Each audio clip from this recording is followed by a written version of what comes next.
Hello दोस्तों, आप सबका रीजनिंग 100 यूट्यूब चैनल में स्वागत है। तो दोस्तों, आज हम रीजनिंग के इम्पोर्टेंट प्रैक्टिस सेट को सॉल्व करेंगे जो हमारे होने वाले railway, SSC, UP police, Bihar police या किसी भी स्टेट लेवल के एग्जाम के लिए रीजनिंग के जो ये क्वेश्चन आपको सॉल्व कराए जाएंगे दोस्तों, ये इम्पोर्टेंट होंगे। तो चलिए शुरू करते हैं आज के सेशन को। और आपसे रिक्वेस्ट है कि प्लीज़ वीडियो को पूरा देखिए और चैनल को सब्सक्राइब करना जरूर कर लीजिएगा। ओके, चलिए जी, तो शुरू करते हैं आज के पहले क्वेश्चन से। दोस्तों, आज का पहला क्वेश्चन है कि उस विकल्प का चयन करें जिसका तीसरे पद के साथ वही संबंध है जो दूसरे पद का पहले पद से है। ओके, तो हमें दिया हुआ है धीर और फिर दिया हुआ है शांत। जिस प्रकार धीर का संबंध शांत से है, उसी प्रकार उत्तेजित का संबंध किससे होगा, ये हमें पता करना है। तो अगर आप देखो तो धीर और शांत एक दूसरे के सिनोनिम्स हैं, एक दूसरे के पर्यायवाची हैं। धीर और शांत जो है एक दूसरे के पर्यायवाची हैं। तो उसी तरह उत्तेजित को क्या आप कर सकते हो, उत्तेजित मतलब होता है गुस्से वाला, क्रोधी स्वभाव का। तो उत्तेजित का हो जाएगा यहाँ से आप देखो क्रुद्ध, यानी कि ऑप्शन नंबर डी दोस्तों यहाँ से बिल्कुल हमारा करेक्ट होने वाला है। क्योंकि जिस प्रकार धीर का सिनोनिम्स पर्यायवाची शांत होगा, उसी तरह उत्तेजित का भी पर्यायवाची क्रुद्ध होगा। ओके, ठीक है दोस्तों, तो चलिए देखते हैं आज के दूसरे क्वेश्चन को। हमारा दूसरा क्वेश्चन कह रहा है कि जिस प्रकार से टेबल को जो है 726251522 से फॉर्म्स को जो है 2112914 से संबंधित है, तो उसी प्रकार चेयर का जो है संबंध किससे है। कहने का मतलब है कि जिस प्रकार टेबल को इन नंबरों के साथ कोडित किया है, फॉर्म्स को इन नंबरों के साथ कोडित किया है, तो उसी तरह चेयर को हम कैसे कोडित करेंगे। ओके, तो यहाँ से हम लोग आइए समझ लेते हैं। अगर आप दोस्तों टी की बात करो, अल्फ़ाबेट का ये इस शब्द का पहला अल्फ़ाबेट लेते हैं हम लोग, टेबल। अब देखो टेबल में टी का अगर आप पोजीशन देखो तो अल्फ़ाबेट में टी कितने नंबर पे आता है, तो अल्फ़ाबेट में टी जो है वो 20वें नंबर पे आता है। जबकि यहाँ पे पहला अक्षर जो है, पहला शब्द जो है वो 7 है। तो टी तो चूंकि अल्फ़ाबेट में 20 नंबर पे आता है, यहाँ पे 7 दिया गया है। ओके जी, ठीक है, देखते हैं। अगर टी के अपोजिट की बात करूँ तो टी का अपोजिट होता है जी, और जी अल्फ़ाबेट में किस नंबर पे आता है, तो 7 नंबर पे आता है। यानी कि जो हमें वर्ड दिए गए हैं उनके अपोजिट का जो नंबरिंग होगा वो यहाँ पे जो है वो पुट किया गया है। ठीक है, अब अगर बात कर लो ए की, ए अल्फ़ाबेट में पहले स्थान पे है, और जेड जो है इसका अपोजिट होता है और उसका नंबर होता है अल्फ़ाबेट में 26। तो देखो अब दूसरे स्थान पे 26 दिया गया है। अगर बी की बात करो तो बी अल्फ़ाबेट में जो है वो बी अल्फ़ाबेट में दूसरे नंबर पे आता है। ठीक है, और बी के अपोजिट की बात करो तो बी का अपोजिट होता है वाई, और वाई अल्फ़ाबेट में 25वें नंबर पे आता है जी। उसी प्रकार आप एल को देख लो और ई को देख लो, अपोजिट करके उनके स्थान जो है दिए गए हैं। जैसे अगर एल के अपोजिट को देखो तो एल का अपोजिट होता है ओ 15वें स्थान पे, और ई का अपोजिट हो जाता है भी जो है वो 22वें स्थान पे आता है। ओके, तो हम समझ गए कि जो हमें वर्ड दिए हुए, जो सेंटेंस दिए हुए हैं, उनके लेटर को अपोजिट करके उनका जो नंबर है वो हमें यहाँ पे रख देना है। ओके, तो ठीक है, हम लोग देख लेते हैं। यहाँ से हमें किसका फाइंड आउट करना है, तो चेयर का पता करना है। सी का अपोजिट अगर देख लो तो सी का अपोजिट होता है एक्स। सी का अपोजिट क्या होगा, सी का अपोजिट होता है एक्स, और एक्स का अल्फ़ाबेट में कौन सा स्थान होता है, तो एल एक्स का अल्फ़ाबेट में स्थान होता है 24वें नंबर पे। तो यहाँ पे सी का अपोजिट हो जाएगा 20 एक्स, और यहाँ पे 24 नंबर हो जाएगा। अगर एच की बात कर लो तो एच का अपोजिट क्या हो जाएगा, तो एच की अपोजिट की बात कर लो तो एच का अपोजिट हो जाएगा एस, और एस जो है अल्फ़ाबेट में 19वें नंबर पे आता है। ए के अपोजिट की बात कर लो तो ए का अपोजिट होता है जेड, और जेड जो है अल्फ़ाबेट में वो 26वें नंबर पे आता है। आई के अपोजिट की बात कर लो तो आई का अपोजिट होता है आर, और आर जो है अल्फ़ाबेट में दोस्तों वो 18वें नंबर पे आता है। उसी तरह आर के अपोजिट की बात कर लो तो होता है आई, और आई अल्फ़ाबेट में जो है वो 9th नंबर पे आता है। यानी कि हमारा नंबर्स क्या निकला है यहाँ से, 24, 19, 26, 18 एंड 9। ऑप्शन की बात करो तो देखो 24, 19, 26, 18 एंड 9, यानी कि दोस्तों हमारा पहला जो विकल्प है वही यहाँ पे सही है। तो ऑप्शन नंबर ए हमारा यहाँ से बिल्कुल करेक्ट हो जाएगा। ठीक है, समझ में आया, करना कुछ नहीं था। जैसे चेयर जो हमें ये दिया गया है वर्ड, इनकी एक एक अल्फ़ाबेट को अपोजिट करिए और उनके नंबर्स को पुट कर दीजिए। ओके जी, ठीक है। चलिए दोस्तों अगला क्वेश्चन देखते हैं। अगला क्वेश्चन है कि नीचे दिए गए 4 शब्दों में से 3 शब्द जो है वो किसी तरह से एक दूसरे के समान है, ठीक है, और एक जो अलग चौथा शब्द है वो संगत है। जो असंगत टाइप का शब्द है उसी को हमें यहाँ पे फाइंड आउट करना है। ओके, तो यहाँ पे देखिए कौन कौन से शब्द दिए गए हैं। पहला शब्द दिया गया है करघा, दूसरा दिया गया हल ट्रैक्टर, तीसरा दिया गया ट्रैक्टर और चौथा दिया गया है सीड ड्रिल। अच्छा, यहाँ पे अगर आप देखो दोस्तों तो हल ट्रैक्टर, ट्रैक्टर और सीड ड्रिल, हल ट्रैक्टर, ट्रैक्टर और सीड ड्रिल जो है ये हमारे फॉर्म्स में यानी कि खेती करने के लिए यूज होते हैं। ये कहाँ यूज होते हैं? ये हमारे खेती के उपकरण हैं और ये खेती करने में यूज होते हैं। हल ट्रैक्टर, ट्रैक्टर और सीड ड्रिल, यानी सीड ड्रिल का मतलब होता है जो बीज बोने वाला ड्रिलिंग मशीन होता है, वो बीज बोने वाला जो मशीन होता है वो सीड ड्रिल होता है, ठीक है। जबकि अगर आप करघे की बात कर लो, जो हम करघे की बात करते हैं तो करघा दोस्तों ये तो इनसे अलग हो गया, क्योंकि करघा जो है वो कपड़ा बनाने वाला मशीन है, सूत का मशीन होता है। तो यहाँ से दोस्तों बिल्कुल अलग कौन सा हो गया, यानी कि ऑप्शन नंबर है करघा इन सबसे विपरीत है, क्योंकि ये कपड़े से संबंधित है और हल ट्रैक्टर, सीड ड्रिल और ट्रैक्टर जो है ये खेती के उपकरण है। ओके, ठीक है, चलिए अगला क्वेश्चन देखते हैं। नेक्स्ट क्वेश्चन है, हमें दोस्तों जो ये नंबर सीरीज दी गई है, इस नंबर सीरीज में जो नेक्स्ट प्रश्नवाचक चिन्ह के स्थान पे जो आएगा हमें यहाँ पे पुट करना है। ओके, तो चलिए इसको सॉल्व करके हम लोग देखते हैं। ओके जी, देखिए दिया क्या है, पहले 0, 2, 6, 12, 20 और हमारा क्वेश्चन मार्क। अच्छा, 0 से 2 आप कैसे ले जा सकते हो? तो 0 से 2 आप कैसे ले जाओगे? 0 से 2 तक जाने के लिए हमें 2 ऐड करना पड़ेगा। हाँ जी, करना पड़ेगा। 2 से 6 तक कैसे हम जाए? तो 2 से 6 जाने के लिए दोस्तों हमें +4 ऐड करना पड़ेगा जी। उसी तरह 6 से 12 जब बनाना है तो इसमें हमें +6 को ऐड करना पड़ेगा जी। 12 से जब हम 20 बनाते हैं तो यहाँ पे +8 को ऐड करना पड़ेगा। अब आगे क्या ऐड करना है आप बताओ। देखो 2, फिर इसके बाद 4, फिर 6, फिर 8, यानी कि 2 बढ़ रहा है। जैसे 2 में 2 ऐड किया 4, 4 में 2 ऐड किया 6, 6 में 2 ऐड किया तो 8, 8 में फिर 2 ऐड कर देंगे तो यहाँ पे कितना हो जाएगा 10। उसी तरह जब 10 हो गया +10 तो देखो 20 में 10 और ऐड कर दो तो कितना हो जाएगा 20 में जब हम 10 को ऐड कर देते हैं तो यहाँ पे हो जाएगा प्रश्नवाचक चिन्ह के स्थान पे 30। ऑप्शन की बात कर ले तो ऑप्शन नंबर हमारा यहाँ से ए इज द राइट आंसर। ठीक है दोस्तों, ओके जी। चलिए अगला क्वेश्चन देखिए। अगला क्वेश्चन है कि दिए गए पैटर्न का ध्यानपूर्वक अध्ययन करें और उस संख्या का चयन करें जो इसमें प्रश्न चिन्ह के स्थान पर आएगी। ओके, अब देखो ये आपको जो आयत जैसी ये 3 फिगर दी गई है, इसको ऐड करने के बाद कितना आ रहा है 12 आ रहा है। एक ही तरह की फिगर है तो अगर हम यहाँ पे 4 कर दें, 4 कर दें और 4 कर दें तो आयत का मतलब यहाँ पे 4 हो जाएगा। तो 4 4 4 4 को 3 बार ऐड किया तो 12 हो गया। ओके, अब यहाँ पे देखो यहाँ पे 15 है, 15 है तो जो हमारी ये संख्या है इसको जो हमारी ये डायग्राम यहाँ पे 5 कर दें, 5 कर दें और 5 कर दें।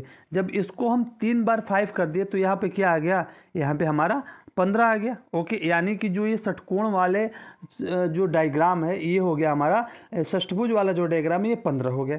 अब जो वृत्त है और वृत्त को देखो ऐड करने पे 3 वृत्त को ऐड करने पे 6 आना चाहिए। तो एक वृत्त पे कितने नंबर्स हमको हम काउंट करेंगे तो देख लो आप, अगर 2 कर दो, 2 कर दो और 2 कर दो तो 6 हो जाएगा, 6 हो जाएगा। तो एक चीज़ तो हमें यहाँ से कंफर्म हो गया ना कि आयत 4 को रिप्रेजेंट कर रहा है, जो षठभुज है वो 5 को रिप्रेजेंट कर रहा है और जो वृत्त है वो 2 नंबर को रिप्रेजेंट कर रहा है। तो चलो ऐड कर लेते हैं। अब देख लो आप यहाँ पे जो आयत है वो 4, जो आपका ये षष्ठभुज है पंचभुज, सॉरी जो पंचभुज है वो क्या हो जाएगा, जो 5 भुजाएं हैं जिसमें वो 5 को रिप्रेजेंट कर रहा है और जो वृत्त है वो 2 को रिप्रेजेंट कर रहा है। तो 5 और 4 9 और 2 11, यहाँ पे यहाँ क्या हो जाएगा 11। ऑप्शन देख लो, option number D is the right answer. ठीक है, समझ में आया? ओके जी, तो चलिए अगला क्वेश्चन देख लेते हैं। अगला क्वेश्चन है, कह रहा है कि अपनी सुबह की सैर के दौरान, ठीक है, विद्यांशु जो है सूर्य की दिशा की ओर कुछ किलोमीटर चलता है। विद्यांशु जो है सुबह सुबह में सूर्य की दिशा की ओर चलता है, यानी कि वो किस दिशा में चलता है, पूरब दिशा में कुछ किलोमीटर चलता है, ये हमें पता नहीं है। ठीक है, कुछ किलोमीटर चलता है। कुछ समय बाद वो अपने दाएं घूमता है और 5 किलोमीटर चलता है। कुछ समय बाद वो अपने दाएं घूमता है, ठीक है, यानी कि वो दक्षिण की दिशा में आता है और कितना चलता है, 5 किलोमीटर की जो उसकी दूरी है वो चलता है, ठीक है। वह पुनः अपने दाएं घूमता है और चलना जारी रखता है। फिर वो अपने दाएं घूमता है, यानी इधर की तरफ घूमता है, पश्चिम की तरफ घूमता है और अभी उसका चलना ऐसे जारी है, ठीक है। तो पूछ क्या रहा है, कह रहा है कि अंत में विद्यांशु किस दिशा की ओर चल रहा है। तो अभी हम लोगों ने समझाना कि ये पश्चिम दिशा की ओर जो है वो विद्यांशु यहाँ से चल रहा है, यानी कि पश्चिम दिशा सही हो जाएगी। ऑप्शन की बात कर लो दोस्तों, तो कौन सा option, option number D is the right answer, ठीक है, समझ में आया। ओके जी, नेक्स्ट क्वेश्चन देख लेते हैं। अब देखिए यहाँ पे समझिए, जो ब्लड रिलेशन का क्वेश्चन है, कह रहा है कि शुभम ने कहा, कोई शुभम नाम का एक लड़का है, वो कह रहा है कि मेरा कोई भाई या बहन नहीं है। यानी कि जो शुभम है दोस्तों, वो अपने माँ बाप का क्या है, वो अपने माँ बाप का इकलौता संतान है, ठीक है। वो अपने मदर फादर का इकलौता संतान है, तभी तो उसके कोई बहन या भाई नहीं है, ठीक है। शुभम ने कहा कि मेरा कोई भी भाई या बहन नहीं है। अब कह रहा है कि इस तस्वीर में मौजूद यह आदमी, अब देखो शुभम ने कहा कि कोई मेरा भाई या बहन नहीं है, वो एक तस्वीर दिखाता है और कहता है कि इस तस्वीर में मौजूद जो आदमी है वह मेरी माँ, यानी कि शुभम की माँ की बहू का पति है। शुभम की माँ की बहू कौन हो जाएगी, तो शुभम की जो पत्नी होगी, शुभम की जो वाइफ होगी, वो शुभम के माँ की बहू हो गई, शुभम के माँ की बहू हो गई।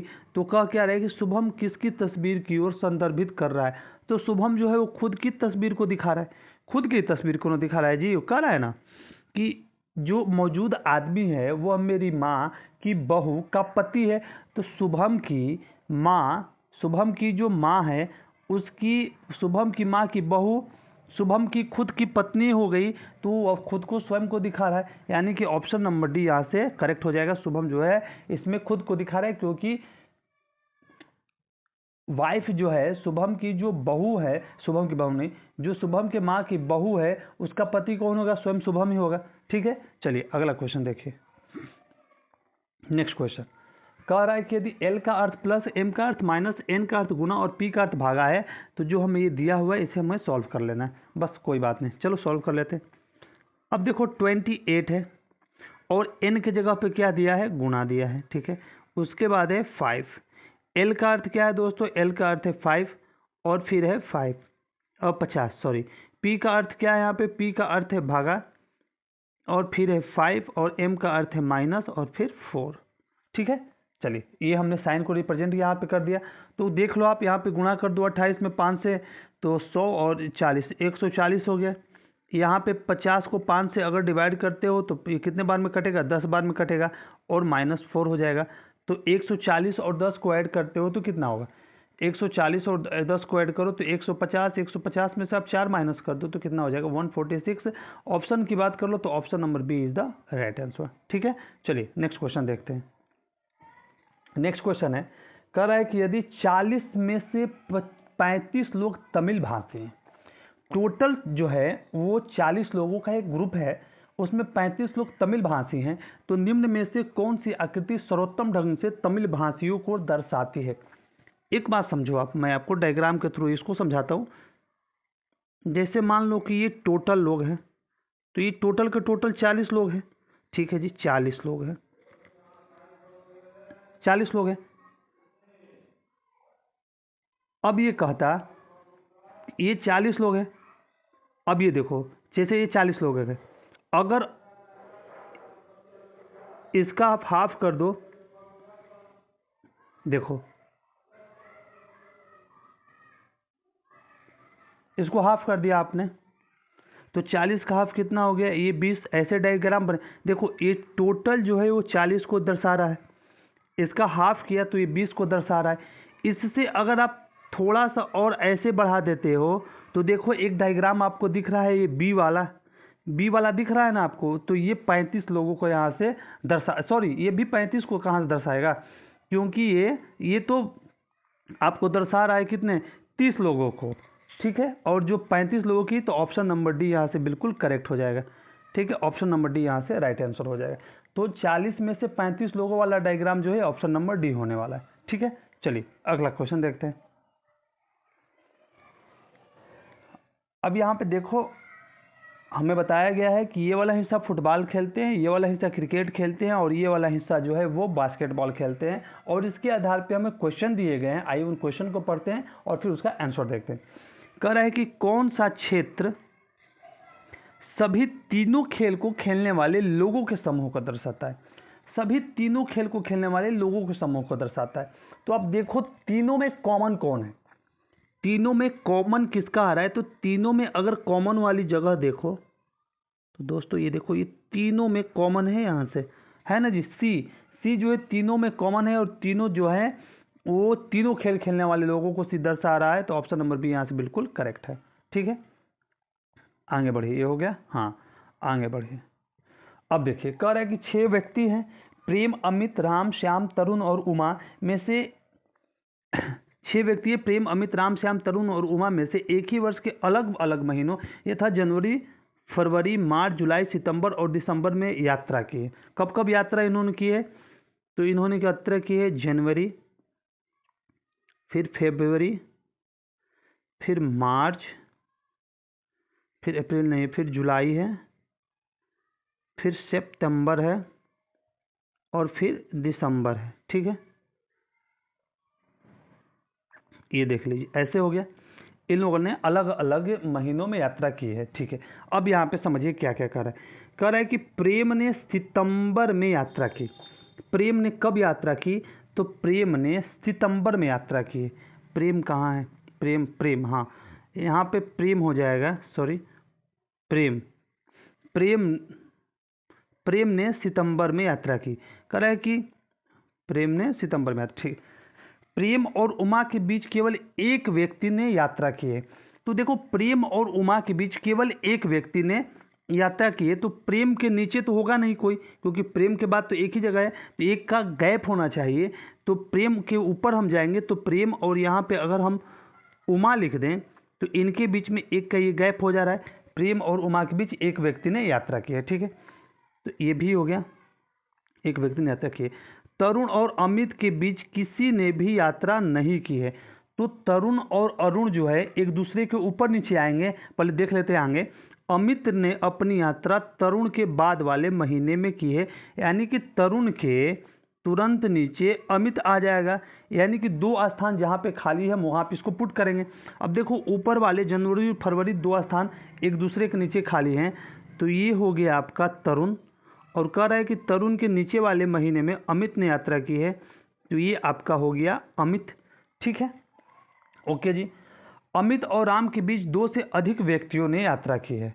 तो अमित और राम के बीच 2 से अधिक व्यक्ति को अगर आप रखो तो 1 2 3, 2 से अधिक व्यक्ति हो गए, 3 हो गए अमित और राम के बीच।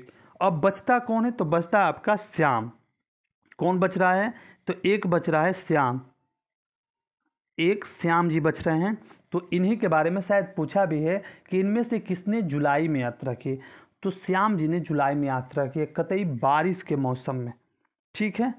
तो कौन है, Shyam ji. Option number D is the right answer, ठीक है दोस्तों। इजी से ऐसे पैटर्न है, आप इनको खुद से एक बार ट्राई जरूर कीजिएगा करने के लिए। ओके, चलिए अगला क्वेश्चन देखते हैं।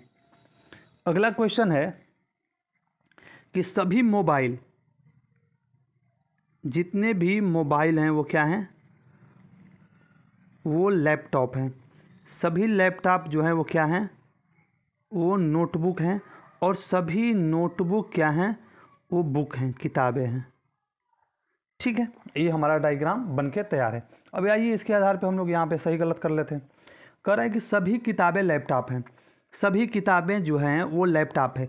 एक चीज़ मैं आपको यहाँ बता दूँ कि जब भी आप ऊपर से नीचे की तरफ डायग्राम में आते हैं ना, तो यहाँ पे सिर्फ और सिर्फ कुछ वाला ही स्टेटमेंट जो है वो फॉलो होता है। सिर्फ और सिर्फ कुछ के अलावा यहाँ पे कोई भी चीज़ लागू नहीं होगी। कुछ लगेगा, सभी कभी नहीं लगेगा।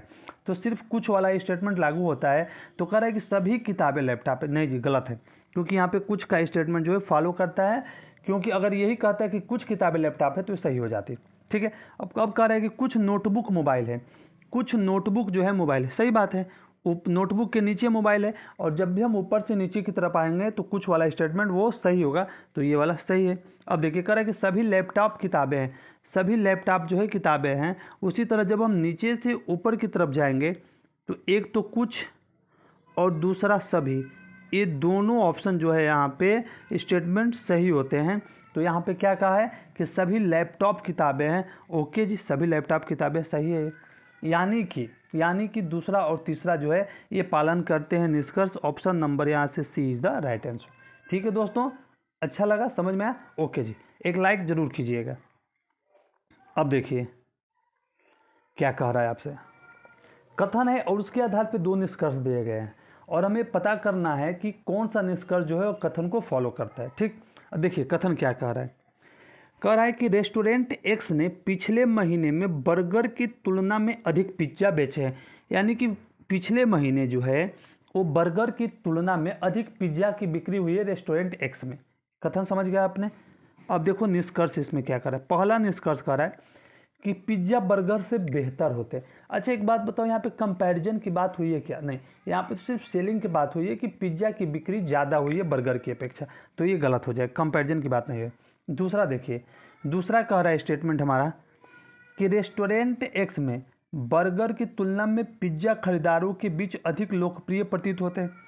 बर्गर की तुलना में जो पिज्जा है वो खरीदारों के बीच अधिक लोकप्रिय प्रतीत होते हैं। कुल मिलाकर पिज्जा की बिक्री के बारे में आप कह रहा है कि पिज्जा की बिक्री ज़्यादा हुई है। ओके, तो ये तो बात कथन में भी कह रहा है, तो ये दूसरा वाला जो स्टेटमेंट है दोस्तों हमारा यहाँ से बिल्कुल करेक्ट है, सिर्फ दूसरा वाला।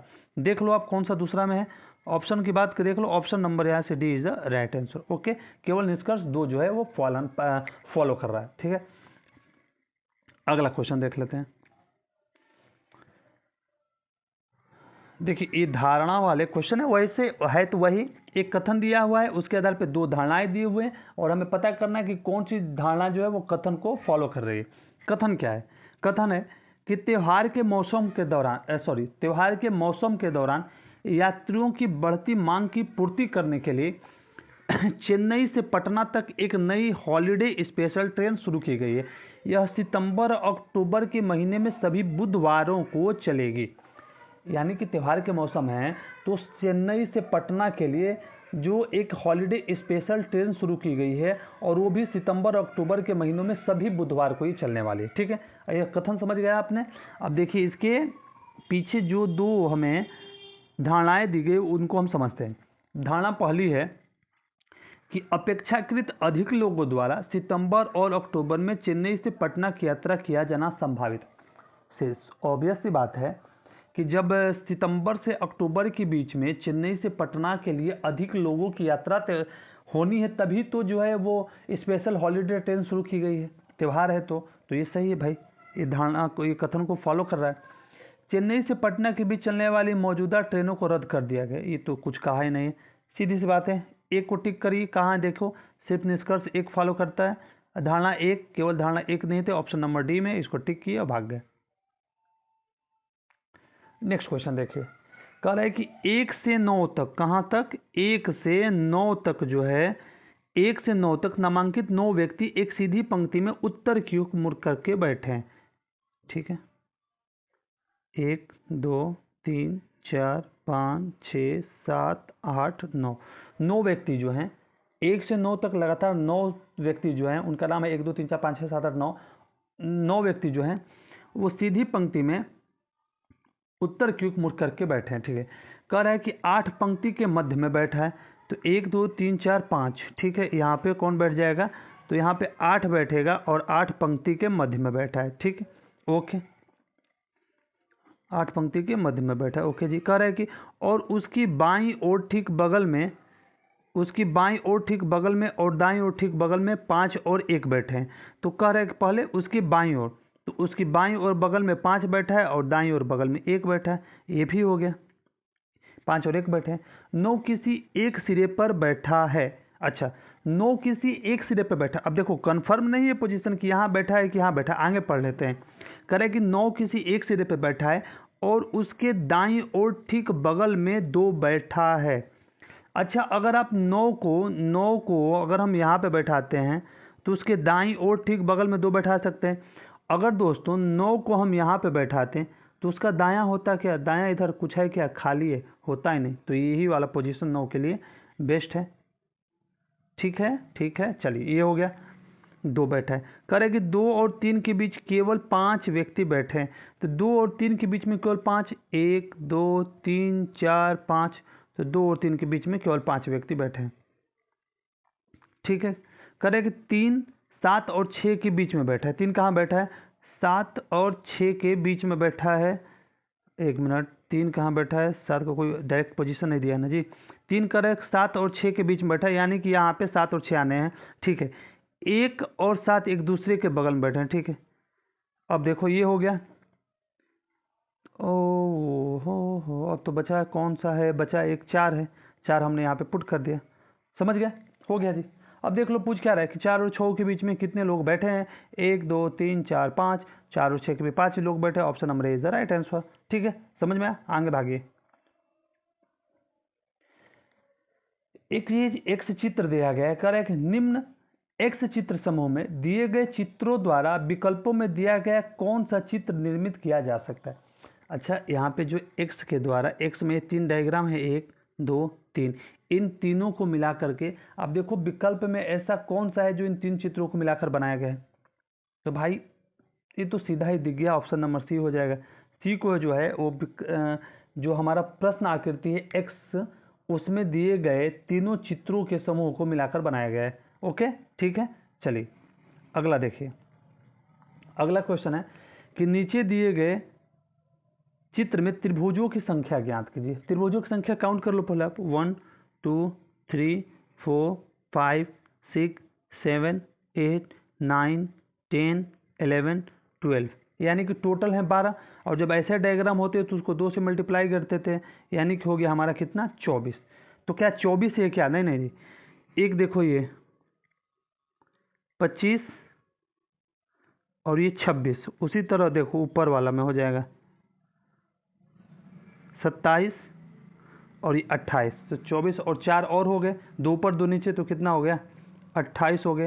यानी टोटल त्रिभुजों की संख्या कितनी है इसमें, 28। ऑप्शन नंबर ए यहाँ से करेक्ट है। ओके, आगे बढ़िए। अगला देखिए, ये एक जल प्रतिबिंब है, ये एक प्रतिबिंब है और इसका पूछ रहा है कि जल प्रतिबिंब कैसा होगा।